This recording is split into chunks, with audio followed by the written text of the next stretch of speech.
Let's start with our borders. I've seen border protection play out in this country over more than 2 decades, and I've seen it from so many angles. As a citizen and a voter, I've watched the politics and the policies. As a political staffer, I joined meetings in countries near and far focused on how to help refugees and how to stop the people smugglers. And as a journalist, I've covered the politics, the social trauma, and I've even visited Nauru to see for myself what was going on there and speak directly to refugees and asylum seekers. And because of... If you let me go to school, what will happen? I don't like. Even we didn't come here for, Nauru. We pay our money for Australia to come, not to here.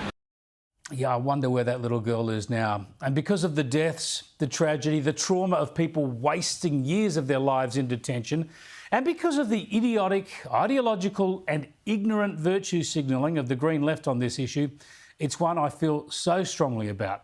We simply must never lose control of our borders again.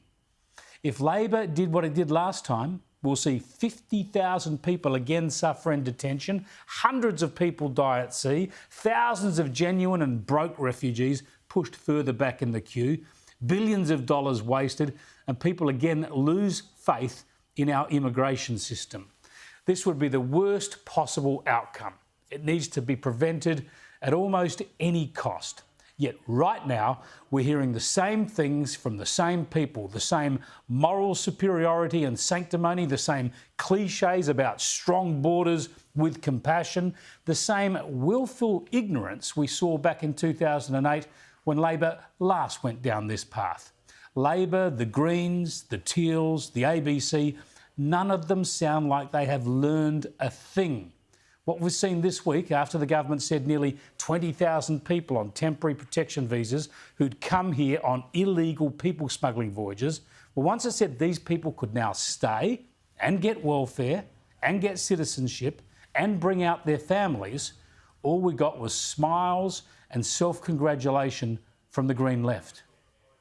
This government will continue to be tough on borders without being weak on humanity.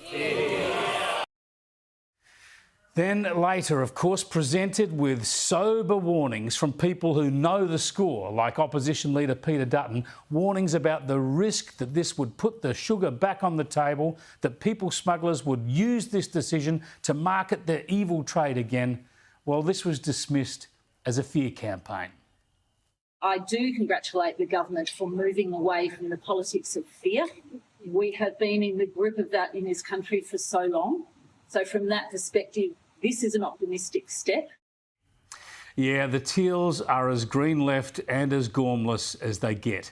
And they're just repeating the lines of more than a decade ago when Labor and the Left scoffed at all the warnings that they would invite disaster if they unpicked the Pacific solution. I remember all that all too well. They trumpeted their so-called compassionate policies, insisted they knew best, that boats could never be turned back, and we saw horrors unfold.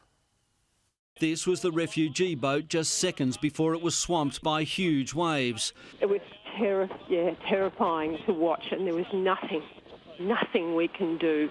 Tossed about like a matchstick in the massive swell, it stood no chance. Eventually thrown onto rocks. Oh, it's certain now. The boat broke up. Men, women and children were thrown into the swirling sea. Yet here we are again. And the people who understand this, who have been proven right time and time again, and who have actually restored border security in this country twice, they are scoffed at on the ABC. There are a few predictable things that happened. One of them was the coalition immediately said this was going to start the boats again. The government said that wasn't going to happen. Yes, those concerns about starting the boats again that the ABC dismissed in 2008, they flick away again now. Why? Oh, well, because the Labor government says it won't happen.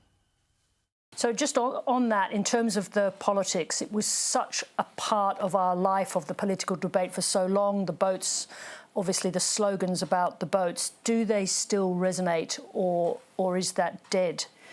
Well, if you talk to the crossbench, they'll tell you they don't resonate anymore, or that at least people are prepared to consider change. As you see there, for the left, it's always about politics and slogans. Forget about reality, forget about experience, forget about the justice, fairness and safety of secure borders. Just go with the cheap politics. And just like they did in 2008, they pretend that the country has now changed and the horrible era of tough border protection is behind us. I mean, listen to this. I don't think these people like Australia. Does this feel to you as though it possibly marks an end point to that sort of immediate post-9/11 era where there was a lot of anxiety, partly through deliberate messaging from the then government, that asylum seekers could well be terrorists, and these people were a threat to us. These weren't people that we should be sympathetic about. Does this, by essentially saying to these mostly Afghans and Iranians, you are refugees, you're no longer on a permanent, you're no longer on a temporary visa, you're here to stay. Does that mean that we've kind of overcome that kind of fear-mongering? Gosh, I hope so. I seriously do.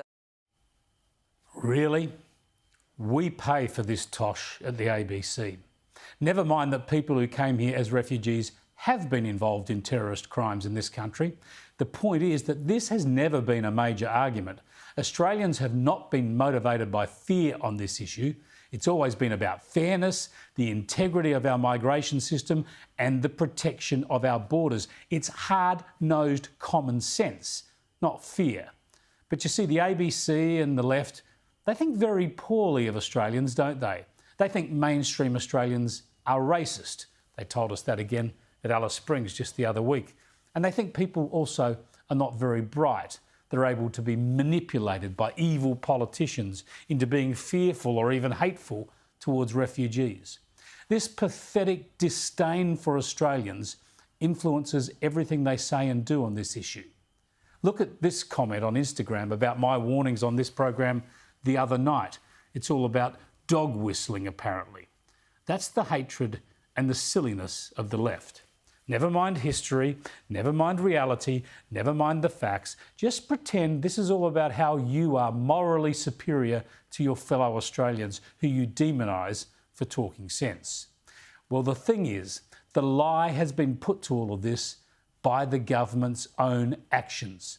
While the left tries to pretend that handing out permanent residency is not a green light to people smugglers, it's been revealed that the government and Defence Forces have been swinging more vessels and more planes into action to make sure they intercept any people smugglers who now try their luck. I won't specify the nature of the surge because it is responding to the circumstance that the Commander of Sovereign Borders has asked us for, but it is of the nature of additional aircraft surveillance, additional ships that are patrolling in our northern waters. When did you receive the request from the Commander of Operation Sovereign Borders? We have been, the surge has been put in place in the last few weeks. Now, don't get me wrong, I'm glad the government is doing this. It's absolutely necessary, but it just proves absolutely what the risk is here. The risk the Green left posers deny, the risk is that it could restart a national and humanitarian disaster. Doesn't this prove that Labor's policy to end the deterrent of temporary protection visas provides an incentive to people smugglers to restart their evil trade? The government is fully committed to Operation Sovereign Borders. We've made that very clear, and this government will be tough on borders without being weak on humanity. Yeah. Same old slogans echoed down across the decades. The Prime Minister needs to be very, very careful. He needs to listen to the experts, including in his Defence Forces, not to the virtue signalling lefties in his party and among the Greens and the Teals and the media. Don't listen to those who always get this issue wrong. Listen to the vast majority of Australians who are not scared and not intolerant, but just know that the very worst outcome here for everyone involved would be for this evil and dangerous trade to be started up yet again.